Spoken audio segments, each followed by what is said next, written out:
you get that at Grosse Point? Because they're closed now, right? Okay, it's working. Okay, here we go. Oh, This one that is closed.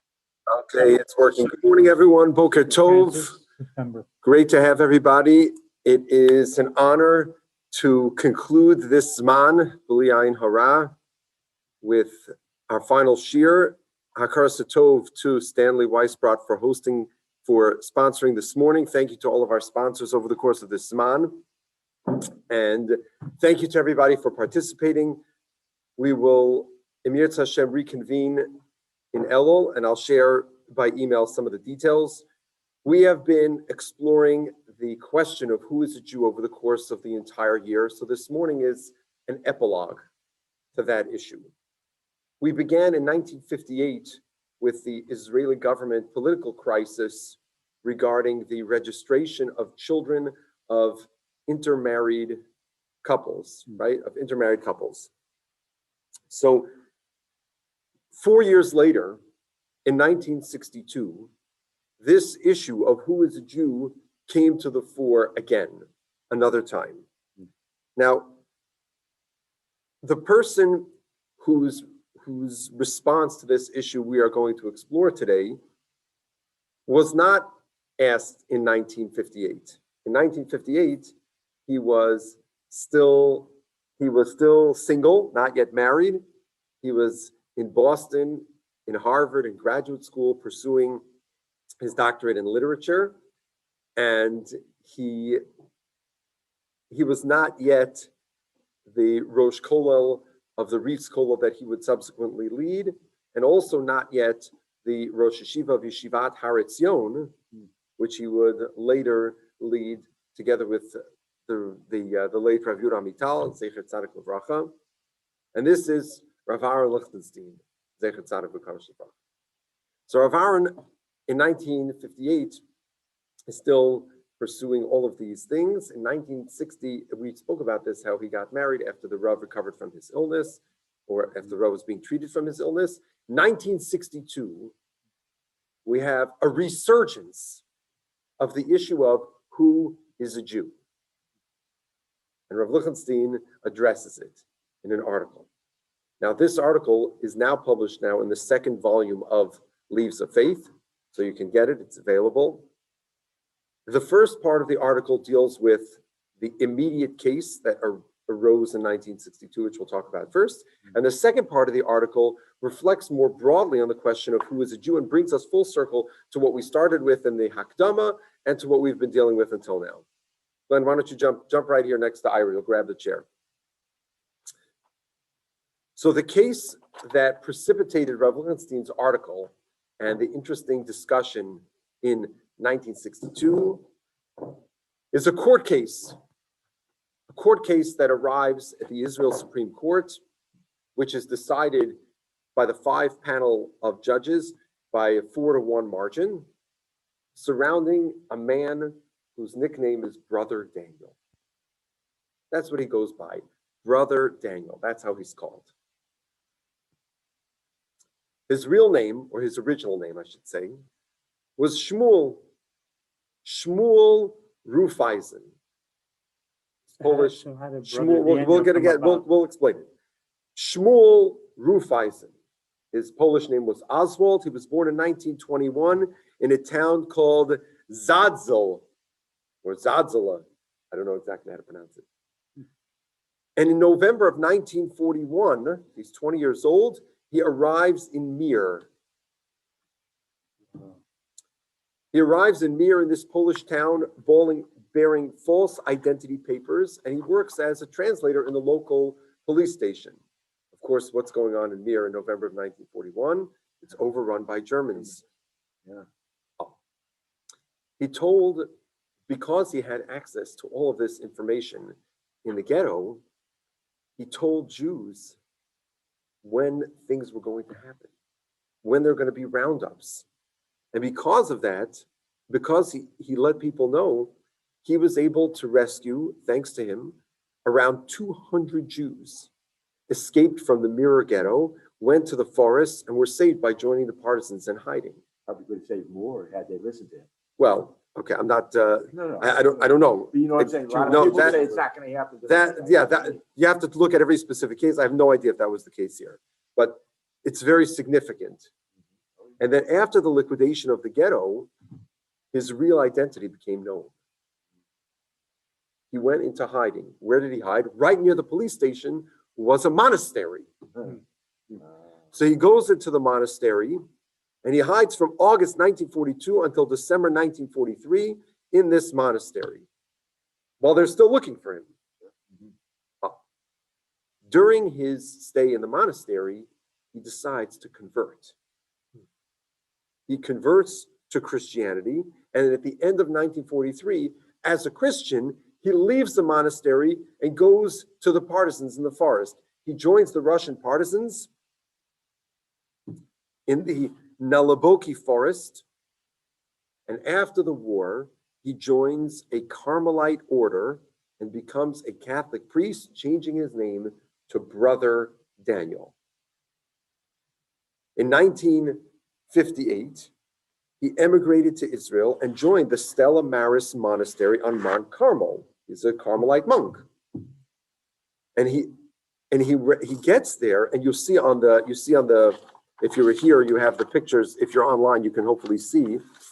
This picture is the picture of him when he was in Poland. This is a picture later on. This picture is from 1993. He's sitting on the wall. You see, this is a gathering, a kenes. Kenes. Oh, you can't see it so well here. I'm going to pull it up on my computer. Maybe I could. I'm not going to do the share screen. I'll read you what it says. Hang on. Bruchim habayim. Welcome. Lekenes to the conference. Nitzolei Mir, those who were saved from Mir, Behokara Rabbah, with great thanks, Lematzilenu, to the man who saved us, Oswald, Shebizchuso Anukan, that in his merit we're here. That's what it says on the sign. May 22nd, 1991. This is 1991. So you see the man sitting with the small beard? That's Oswald Rufeisen. And who is speaking? Israel Shifran, one of the survivors. So this is a complicated parsha because this man who's responsible for saving 200 Jews, who comes to Israel, who says, I was born a Jew, I want to identify as a Jew, but now I'm a Carmelite monk. Can he receive zchuyot? Can he be accepted according to the law of return as a Jew? He dies in 1998 as an Israeli citizen, but not because of the Chok HaShבות. The Israeli Supreme Court in 1962 rules that Brother Daniel cannot return as a Jew. 5 judges, Silberg, Landau, Mani, and Berenson in the majority, Chaim Cohen dissenting in the minority. They ruled to reject his application and consider him not qualifying for the law of return as a Jew. He becomes a citizen through the laws of naturalization by residing in Israel, being part of Israel. Okay, but he's not a Jew according to the law of return. So everyone is up in arms. It's not so pashut, right? When you read the story just in a vacuum, you say, oh, a monk, he was born a Jew, he came to Israel. Not so pashut. This is not stam a monk. This is a man who his chaverim from Mir, the altar mirrors, to use a borrowed term, recognized him as one of their own, as being responsible for saving their lives. Now he comes to Israel, and the Supreme Court says, no, you're not Jewish. They didn't give him any credit for that? No, No transfer credit. no, No. they did not. So this becomes a controversy, and it stokes the flames of the whole issue that we've been talking about from 1958 of who is a Jew. So let's think about this, says Rav Lichtenstein. So the first part of the article, Rav Lichtenstein devotes to a halachic treatment of this issue. What happens to somebody who was Jewish and they vote out? They become part of another religion. In this case, they become Catholic.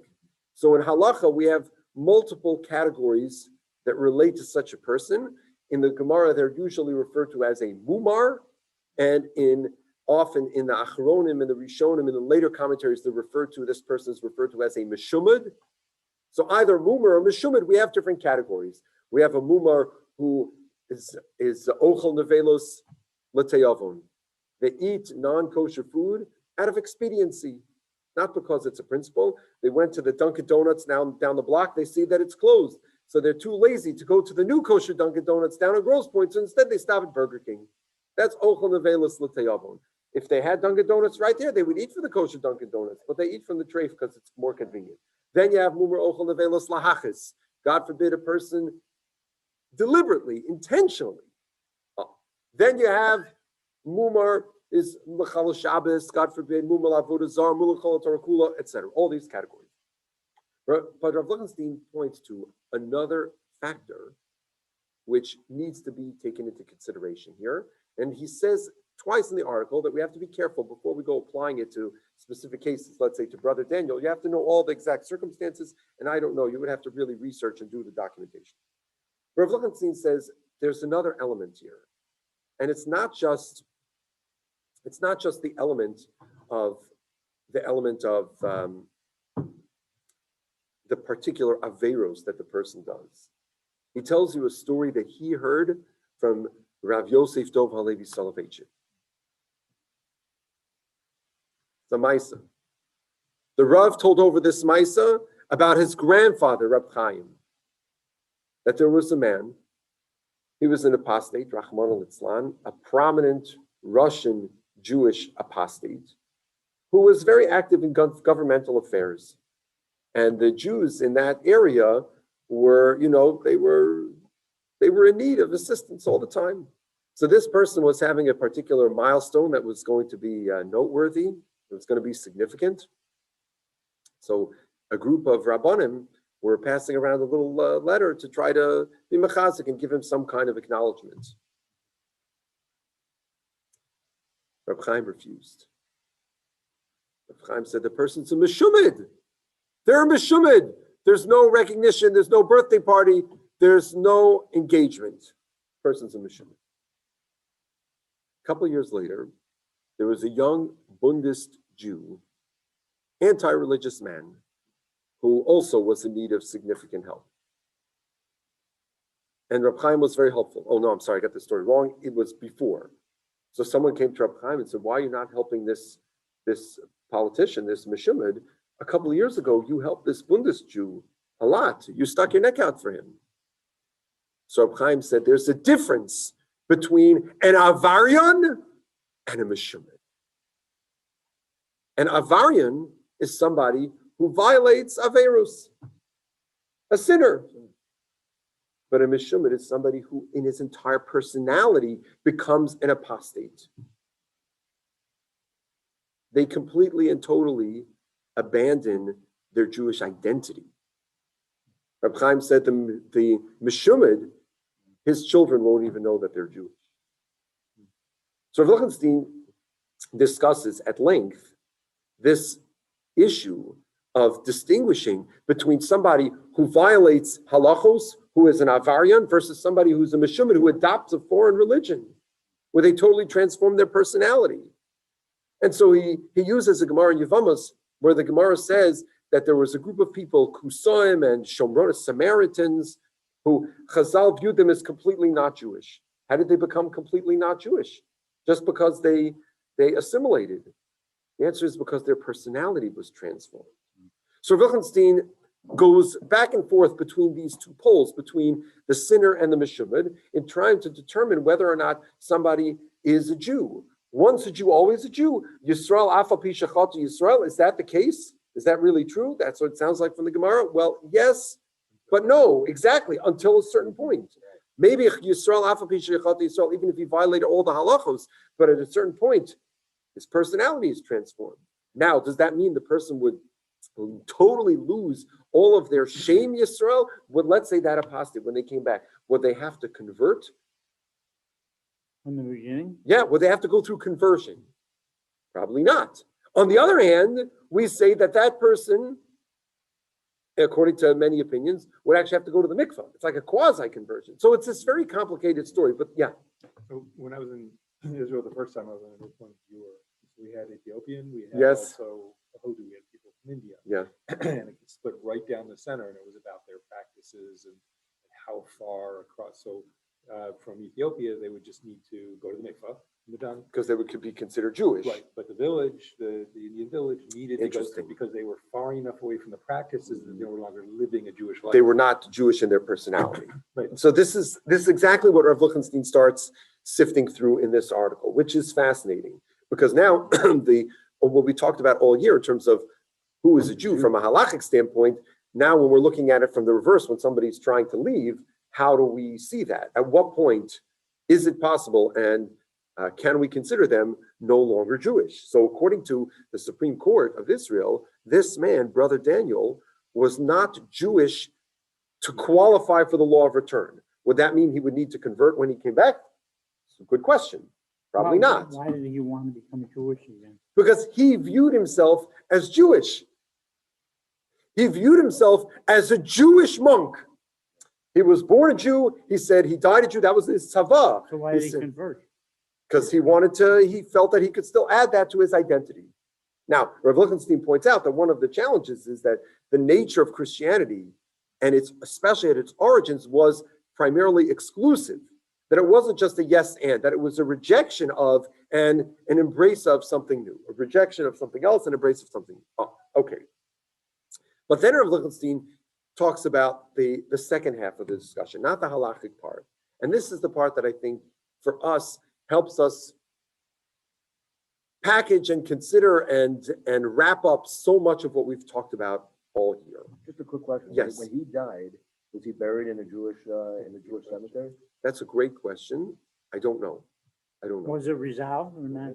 Google it. We can Google it. I'll Google it. We have to Google where he was buried in 1998. Google on the Brother Daniel. So Rav Lichtenstein suggests, as is the traditional Brisker approach, Tzvei dinim, two aspects. Two dinim. There is a physical aspect of Judaism, and there is a spiritual character of Judaism. There is the nature of being part of the Jewish community from a practical, well, where was he buried? Brother Daniel died in 1998 and was buried on Mount Carmel in the cemetery of the Stella Maris Monastery. There you go. So he's buried as a non-Jew He was buried as a non-Jew in the monastery. in the monastery. As a non-Jew? Yeah. As a- well, yes, non-Jew. I assume that's what he requested. Although maybe I shouldn't assume that. Maybe he asked, I don't know. I shouldn't, don't, you know what happens. You don't assume anything. Anyway, There's my answer. the point is, let's turn over the page to the second side. And Rav Lichtenstein, you know what, actually go back to the first side for a second. I'm gonna get to that in 1 second. Rav Lichtenstein, before you get to the score, Rav Lichtenstein first points out that there is a physical connection among Jews, right? If we're trying to define the Jewish people, right? Who is a Jew? Well, one of those things now we're understanding is that person needs to be part of the Jewish people. They can't be a Meshumah. They can't have voted out of the Jewish people as part of their identity. So he has a fascinating, amazing line. Here's the quote. It's not on your page.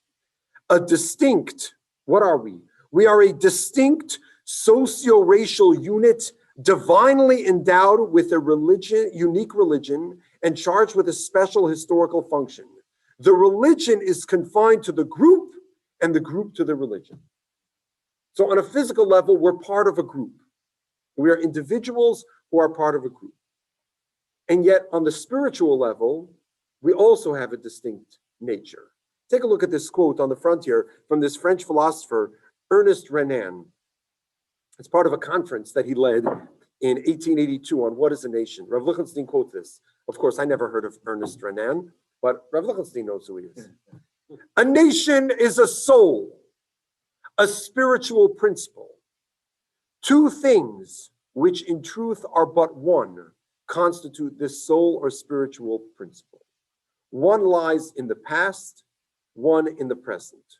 One is the possession in common of a rich legacy of memories.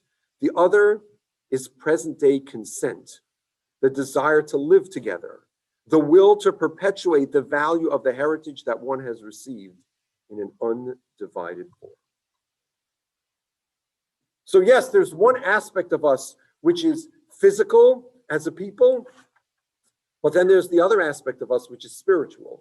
And that spiritual dimension has two parts which are fused together. It has the past and the present. Part of the definition of us as a people, as a nation, is our connection to our past. It's our transcendent identity. This is something that we think about now. It's something that, if Mashiach doesn't come, unfortunately, I'm going to talk about next Sunday on Tisha B'Av, is the idea that there is a Knesset Yisrael, a spiritual entity that we are part of, which transcends time, which is much of what Tisha B'Av is about.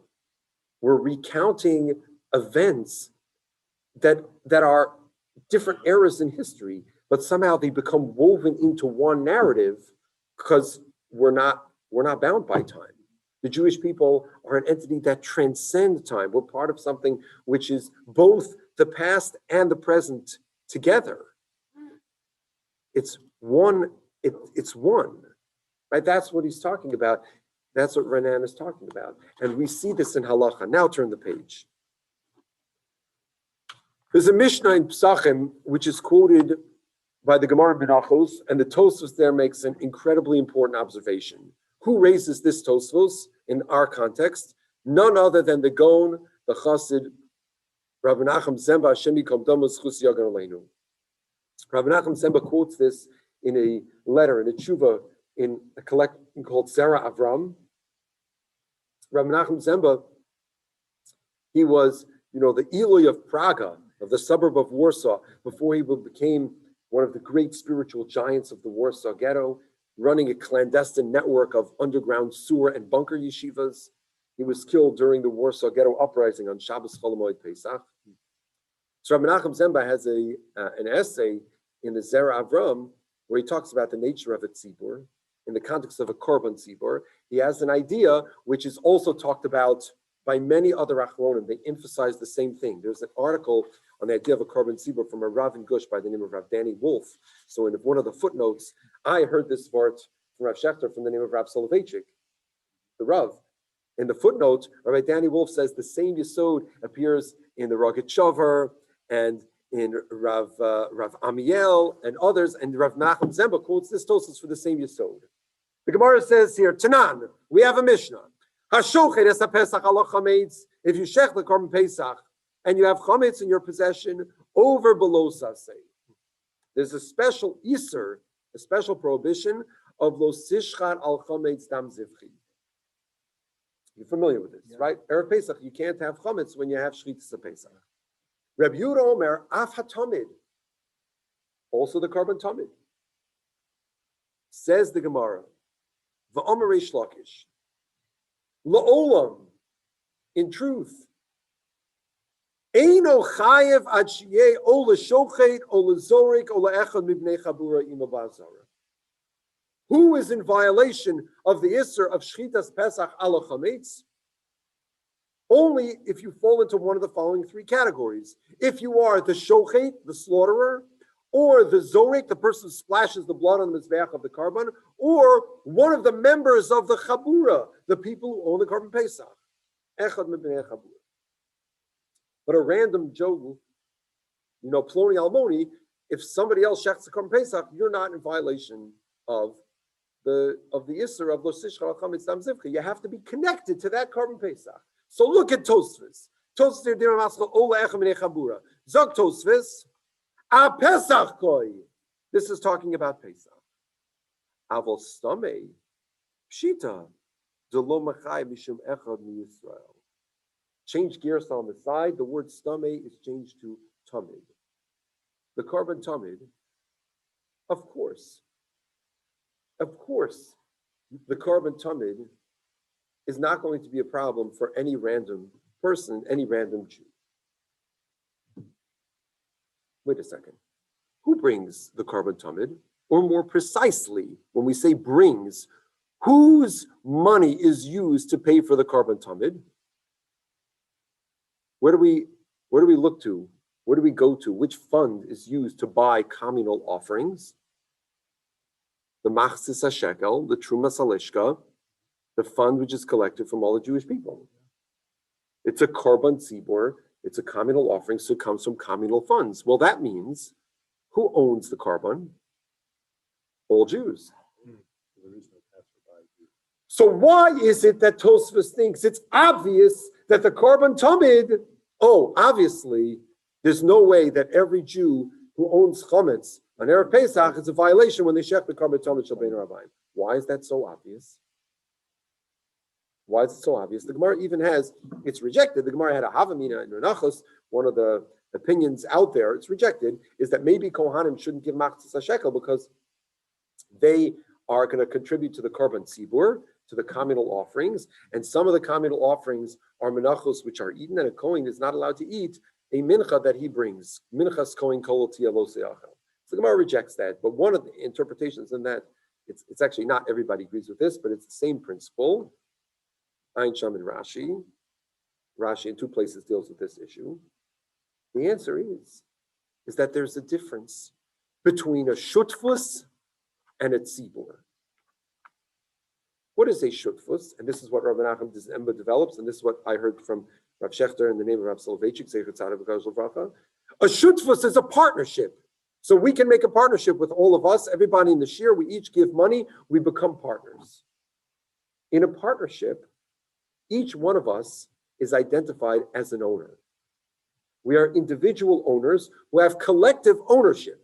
The collective ownership relates to every individual. That's different than a tzibur. A tzibur, Knesset Yisrael, the Jewish people as an entity, is not just, or primarily, a collection of individual people. Much broader. It's transcendent. Yeah.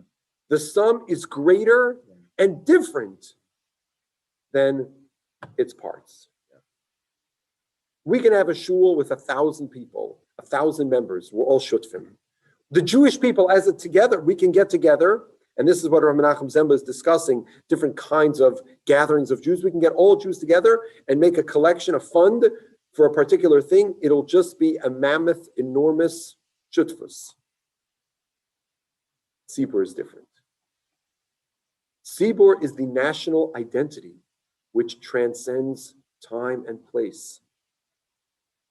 It's not the same thing as a shutfus. And that's why Kohanim are allowed to give a Machzis HaShekel, because when you pay for something from the communal offerings, from the Trumas HaLishka, it's not, the Kohanim are not shutfim. It's not a korban b'shutfus. It's a korban tzibur. Tzibur is not the same thing as shutfus. You understand that intuitively. That's the Rav's Chiddush. That's what the Gemara says in Horios, Ein tzibur meis. The community can never die because the community is a transcendent entity. The Rebbeinu Shalom made a covenant. With whom? So the Pasuk tells us, says the Pasuk, in the end of Sefer Dvarim, V'lo itchem levadchem anochi koris es habris hazos v'es hazos. It's not just with you that I'm creating a covenant. Ki es asher yeshno po imanu hayom omer hayom lifnei Hashem Elokeinu. It's with those who are standing here. Ve'es asher einenu po imanu hayom, and the people who are not here. This is the context of the bris of Arvos Molov that creates Jewish interconnectedness. It creates Arvos, Kol Yisrael Arevim Zebozeh, right? It creates the concept of a tzibur to connect us to each other. The pasuk says it's with all the people who are standing there by Arvos Moav, and with all of us today. We're part of Knesset Yisrael. So that's why Rashi says Va'af im doros soasitim lios, even with future generations. That's us. Rashi says we're part of this bris. How can you have a bris, a covenant, with people who are not there, who don't exist yet? Because the covenant wasn't with the group of individuals. It wasn't with a shutfus. It was with a tzibur. With a tzibur. And that's the ultimate definition of the Jewish people. The issue of Brother Daniel, the issue of who is a Jew, part of it is about mitzvahs and averos and personal status, but part of it is about realizing that we are part of Knesset Yisrael, that there is a great soul, a neshama haklolis. That neshama haklolis, that collective soul, includes all sparks of the Rebbeinu Shalom of all time. That is the reflection of Hashem in this world, whatever that means. It's not about individuals. It's about this transcendent whole. It's that we, and somehow in a deep, mysterious way, collectively, over the course of time, reflect HaKadosh Baruch Hu, godliness in this world. That's a high level. To come to the end of the question of who is a Jew, it means many, many things, but especially in advance of Tisha B'Av. What we can take away is the recognition and the realization that we are part of a neshama haklalis, of a Knesset Yisrael. And that shapes the way that we view life. It shapes the way that we view the state of Israel, which is where this whole thing got started. Is the state of Israel a nice place to vacation? Is it a nice place for Jews to get together? Is it a place of refuge? Or somehow is it another dimension of the neshama haklalis? Is it that we belong there because that's where our national homeland is? Or because our national homeland is there because there is a national identity that each one of us can connect to?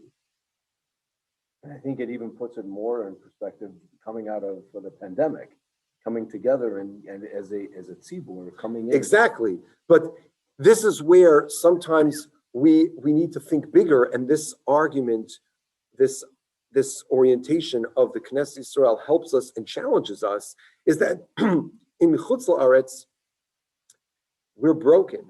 And so we don't have that feeling of neshama haklalis. And even if we have, like you said, coming back as a congregation, as a community, but a community in Skokie, in Chicago, in America, is not the full neshama haklalis. It's not. It transcends time. Exactly. It doesn't have that other dimension of tzibur. Right. The only place you have a tzibur is in Eretz Yisrael.